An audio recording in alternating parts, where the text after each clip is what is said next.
Panibagong araw, panibagong...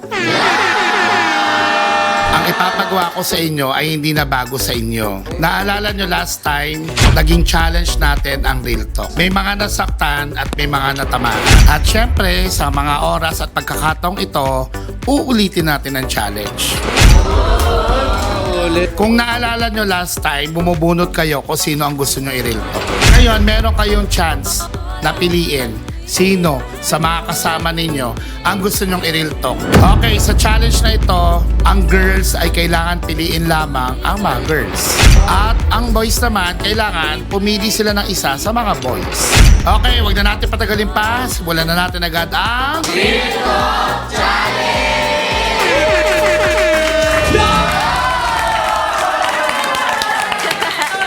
Sir, may sabihin lang po ako. Pwede po boys muna yung i-Real Talk ko ngayon. Thank you po, sir. Okay, Kenneth, sisimulan ko na. Ayan si Kenneth, nung nakita ko naman siya sa vlog nung una, mabait naman yan. And ang nakakatuwa sa kanya is magaling siya makisama, masiyahin, and idol ko siya kasi magaling siya sumayaw. Pero alam mo, Kenneth, ang sama ng ugali mo. Aray, bakit ang hilig mo mang agaw? Inaagaw mo si Ella, tapos tignan mo nangyayari kay Hailey. Nasasaktan, di ba? Kaya alam mo di ba sabi ko kanina, idol kita. Hindi na kita idol.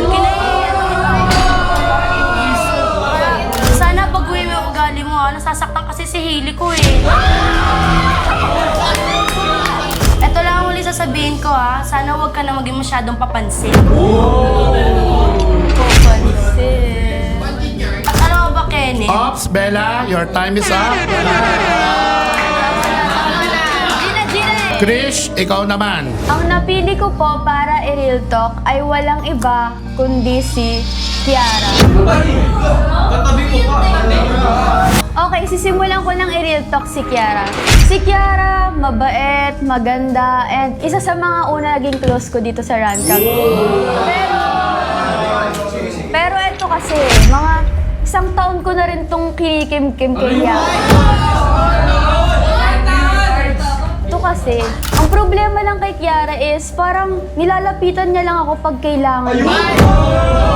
Tsaka, parang palaging sila lang ni Bella yung magkasama. Akala ko ba tayong tatlo magbe-best friend, pero bakit parang kayong dalawa lang pala? Tsaka Kiara, tigilan mo yung pagiging nonchalant mo ha. Kasi lagi ka parang, andito ka lang mo, sariling mundo. Oo, may sarili siyang mundo, guys. Hindi siya nakikipagtawanan sa amin, lagi siyang naka-airpods. Diba? Dapat makibanding ka rin sa amin. Tigilan mo yung pagiging soft girl mo. Lumabas ka sa comfort zone mo. At isa pa, Kiara, alam mo ba? Krish, your time is up. Kiara, it's your turn. Sir, ganun din po ako tulad ni Bella. Mamimili din po ako sa boys para i-Real Talk po. So, ang napili ko pong i-Real Talk sa boys ay walang iba kundi si Prion.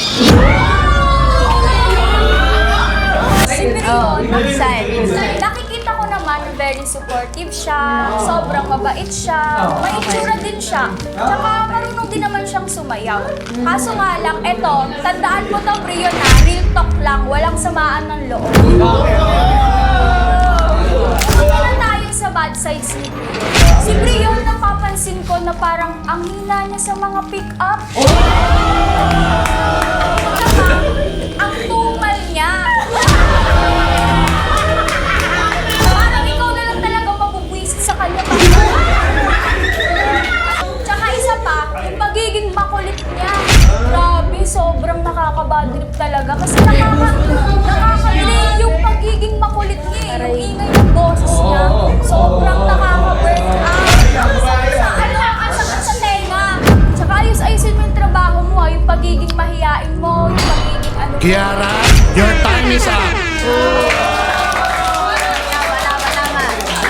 Okay, ang susunod na sasalang ay walang iba kundi si John Ashley, Rain, at Kenneth.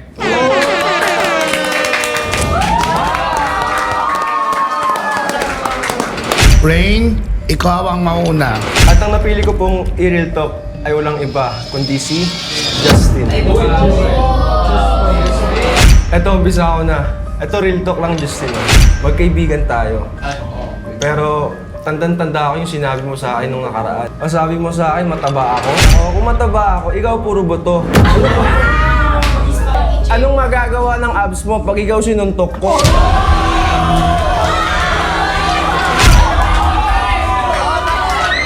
So, ang sabi mo sa akin, di ba, Justin, nagtataekwondo ka? Eh, ako nagbo-boxing ako. Eh, paano ako mag-sparring na lang kaya tayo? Alam naman nating lahat, naangas-angasan lang naman ako. Ikaw ang mayabang dito. Totoo yun.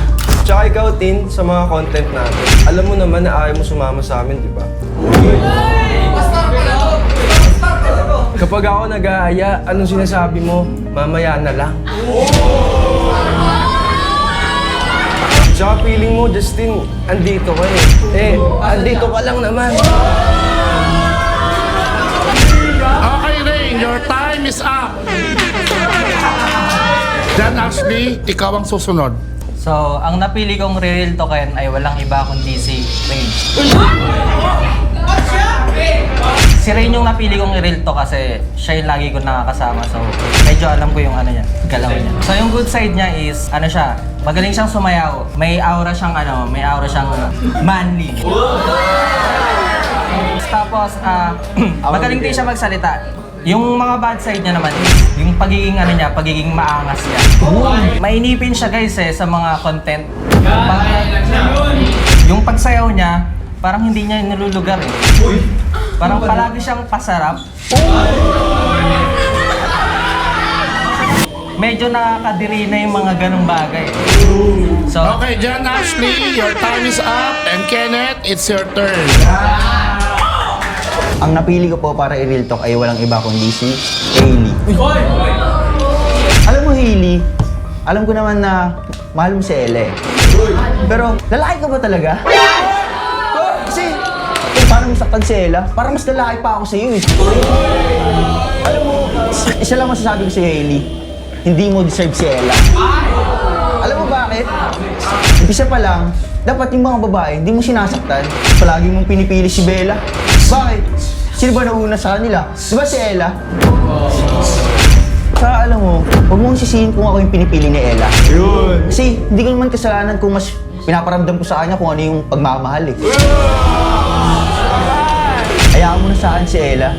Huwag mo nang kunin pa ulit. Kenneth, your time is up. Okay, tawagin naman natin para sumala si Chloe, si Ella, si Hailey, at si JM.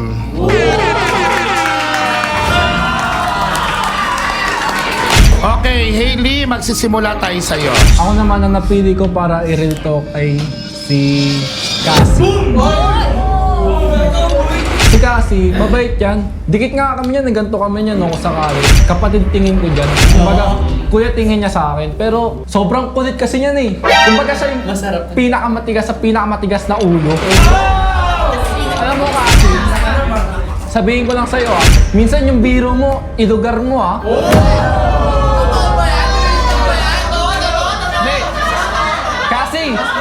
Cassie, akala mo ba nakakatuwa yung pagbibiro mo? Hindi mo alam. May napipikon na sa'yo. Sa sobrang pikon nga sa'yo, gusto kitang kutusan eh. Yung pasensya ko, kuha-kuha mo kung walang kuha-kuha mo yung inis ko eh. Hailey, your time is up. Ella, it's your turn. Ang napili kong i-real talk ay si Bella. Okay, bago ko i-real talk si Bella, gusto ko lang mag-thank you kay Sir dahil binigyan niya kami ng chance para pumili ng i-real talk namin. Ngayon, makakabawi na ako sa'yo, Bella.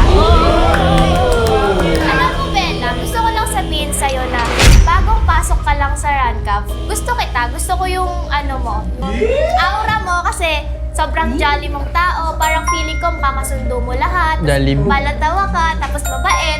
Pero habang nakikilala kita ng ng lubusan, ayoko na eh. Ayaw na din kita maging kaibigan. Ayoko maging Alam mo kung bakit? Kasi hindi mo malugar yung pagtawa mo ng malakas. Minsan yung paghalakak mo nakakairita na yung katulad yan! Di ba? Sobrang papansin talaga. Tapos isa pa, yung kilos mo, Bella, kasi babae ka, bakit ganyan ka kumilos? Hindi mo nilulugar. Nasaan ka ba? Nasa trabaho ka, wala ka sa bahay.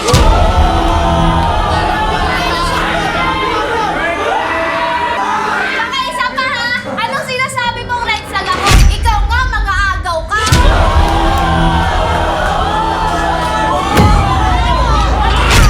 Okay, Ella, your time is up. Chloe, it's your turn. Okay, unahan ko na. Ito pinipili ko po para i-real talk si Yana. Actually, Yana, nung unang pasok ko dito, sobrang tuwang-tuwa ko. Kasi, una, magaling ka sumayaw. Maganda ka. Alam mo, ikaw lagi nilalapit ako kasi galing na galing ako sa'yo. Pero, eto na. Pero to be honest, hindi naman ako nasaktan na sinabi mong palagi akong late. Kasi totoo naman. And, ginagawa ko siyang lesson. Thankful ako sa'yo na sinabi mo sa akin yun para matuto ako. Pero ito pinakayo ko sa'yo, sobrang insensitive mong tao. Alam mo yun? Ito una, nakatanda ako sa'yo, mas bata ka sa akin. Hindi naman kita sabi na bata, pero minsan wala ka na rin galang. Pangalawa, ito doon din ako nasaktan sa sinabi mong feeling OG ako. Bakit? Pinili ko ba si Casing maka-love team ko? Di ba si Direk naman? Saka ginagawa ko na yung trabaho ko. Kung ano sinasabi sa akin, Direk na trabaho, gagawin ko lang. Kasi first of all, nandito na si JF at hindi ko nakakailangan pa si Casing. Pero, binigay ni Sir yung challenge. Kaya ginagawa ko na yung trabaho. Kaya huwag kang masasaktan na. Kasi yung totoo lang din naman ako sa'yo. Okay, Chloe, your time is up. JM, it's your turn. Okay guys, ang napili kong i-real talk ay walang iba kundi si Jayden. Ayan.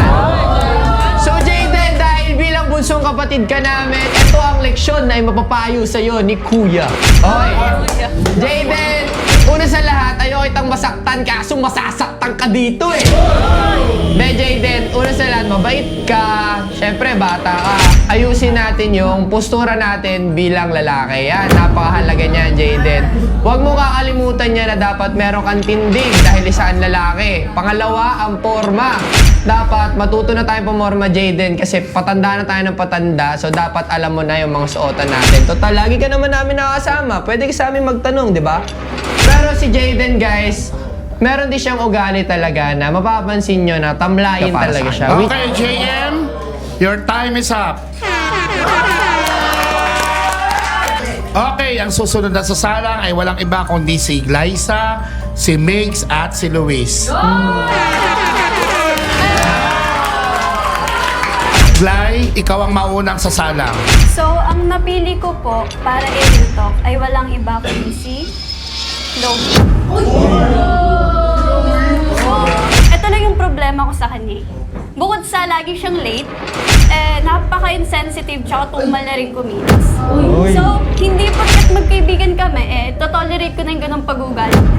And, di ko alam kung aware ba siyang nakaka-apekto siya ng ibang tao and ng work niya. Or aware siya pero wala lang siyang pakialam. Ano yun? Unbothered with yarn. At ayun lang. So, kailangan mo po kasi i-point out sa kanya yung mali na bago siya mag-improve. Okay, Gly, your time is up. Migs, ikaw ang susunod na sasalang. Okay, ang napili ko naman para i-real talk ay walang iba kundi si Janjan. Di naman sa parang bawi ito pero pinansin niya pa rin yung dimple ko. Bakit? Inggit ka ba? Wala, tapos nonchalant siya, tahimik. Paano ka magkakaroon ng kaibigan yan kung ganyan? Tapos marami nga nagsasabi na magkamukha nga tayo pero may dimple ka ba?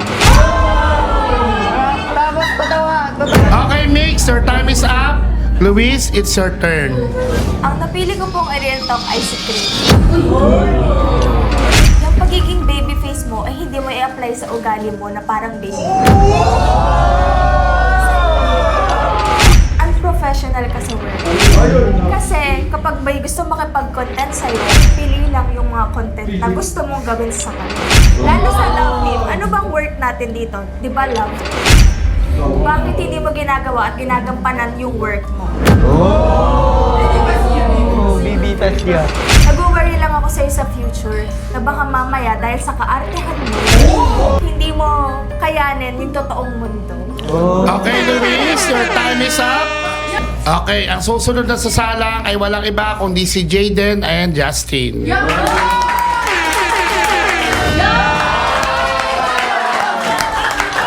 Jayden, ikaw ang mauuna. At nang napili kong i-real talk kay si Justin. Yung downside mo lang talaga, tuwing sumasayaw ka, yung buka mo nangangay. Ano ba yun? Parang muscle memory na talaga sa katawan mo eh. Tuwing nakikinig ka sa music, tuwing may ginagawa sa'yo, nakakairita sa'yo, nag-walkout ka na lang talaga. Sobrang initin ang ulo mo. Hindi ko na lang alam bakit. Pati ibang tao dito hindi alam ba't ganun yung ulo mo. At saka yung ugali niya sa amin ay mabait naman, pero minsan talaga, hindi talaga namin gusto yung ugali niya dahil sa mga ginagawa niya. Jayden, okay, Jayden, your time is up. Justin, it's your turn. Ako naman ang napili kong i-real talk is si... Ito actually, feeling ko walang magre-real talk sa kanya. Ang napili ko ay si JM. Unang-una sa lahat, JM, feeling mo kasi, Daniel Padilla ka ba? Puging-pugi ka kasi sa sarili mo eh. Alam mo, ito, re-real talking kita, malakas lang yung dating mo. Pero iba kasi yung face card sa aura, magkaiba yun.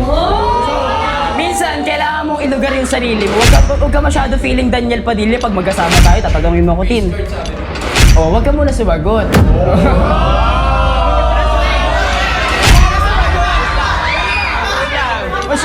Ilugar mo yung sarili mo. Hindi ka artista, hindi ka si Daniel Padilla. Pag tinatanong mo ako, sabihin mo sa akin, Tin! Mukha ba kasi Daniel Padilla? Angas na dating ko, diba? Alam mo, JM, kung ako yung unang dumating, feeling ko nasa akin si Jessica. Wala. Baka ako yung boyfriend niya at hindi ikaw yun. Okay, Justin, your time is up. Okay, ang susunod na sasalang ay si Brion, Cassie at Miles. Cassie, magsisimula tayo sa'yo.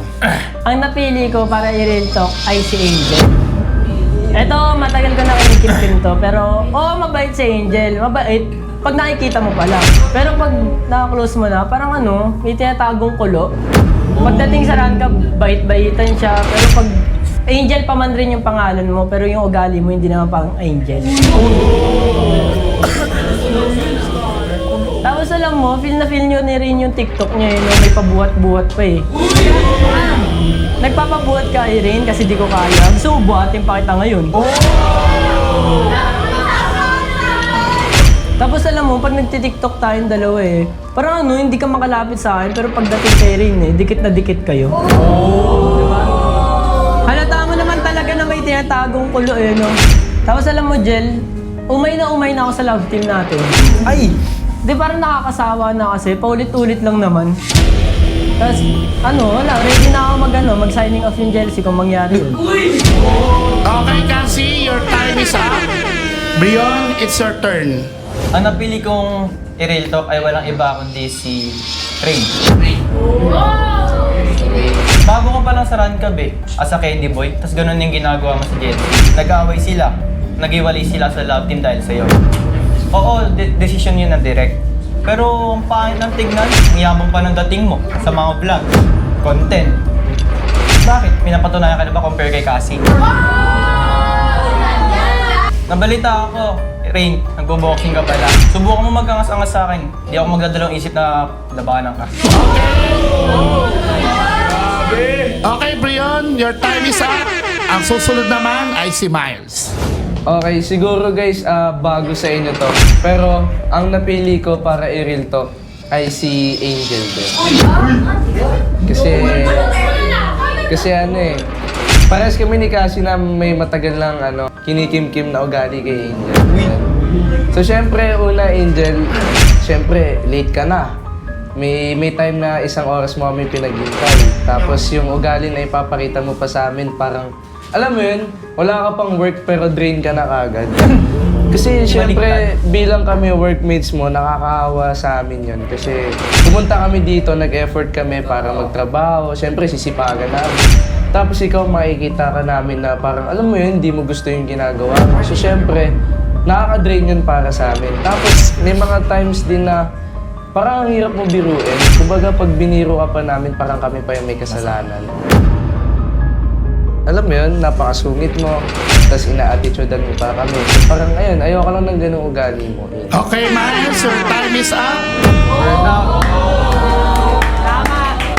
Tama! Ang susunod na sasala ay walang iba kundi si Yana, Mitch, and Angel.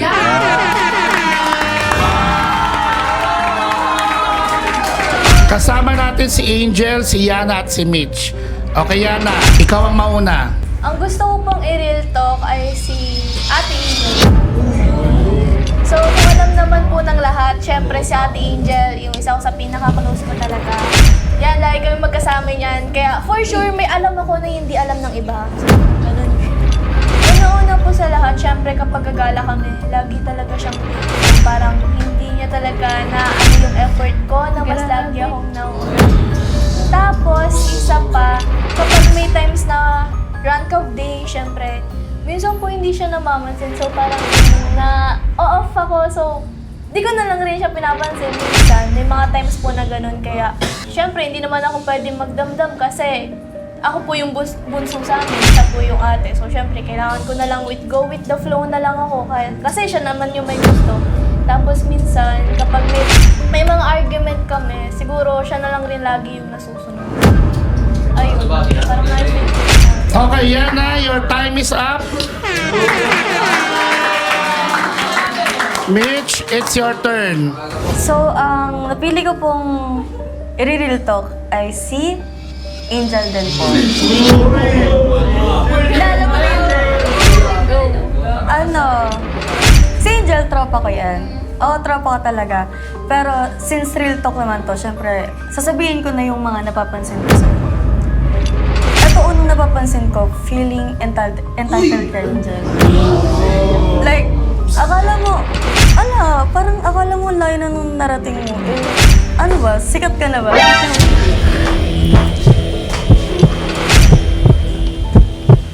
Bigyan mo tubig.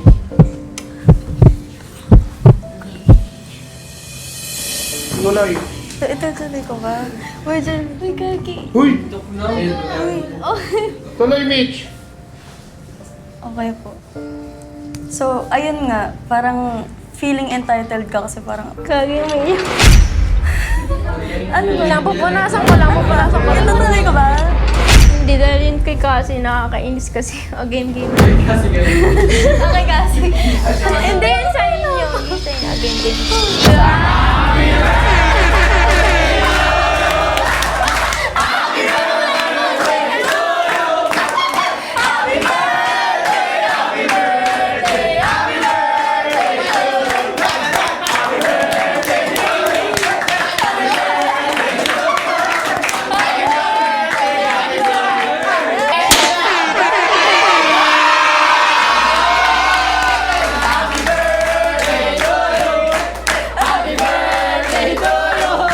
Wait lang. Kung napapansin nyo, bakit number 1? Kasi number 1 siya sa akin.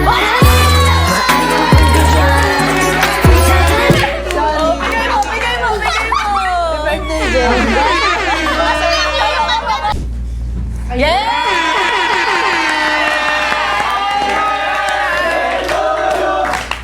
So syempre Angel, gusto namin i-reveal kung paano namin pinlano yung prank para sa'yo. Ayan. So syempre, kung tsaba kami 4 dito, kami ni Angel. Ay, kami ni Angel. Lima kami na nagplano na ito. So syempre, unang-una si Direk, ako, si Cassie, si Yana, at saka si Mitch. So, paano ba tayo kinuntsaba ni Serkas? Kinuntsaba kami sa Messenger. Tinext niya kami na i-prank namin si Angel. So ayun, nagbigay si Direk ng mga names na i-real talk namin. Pero syempre, nag-birthday si Angel, kaya nag-favor si Sir na i-prank namin siya. Siya yung i-real talk namin. Tsaka, Jel, imposible naman yung mga sinasabi namin sa'yo na, ano, entitled ka? Eh, ikaw yung pinaka-humble na kilala namin. Lahat ng sinabi namin sa'yo, peke talaga. At yung sinabi ko naman, Jel, di naman talaga ako papayag na mag-signing off yung Jel. At dahil napaiyak ka namin, Angel, hindi pwedeng meron pa aming special na regalo para sa'yo. Dahil dyan, Angel, tanggapin mo ang 5,000 pesos!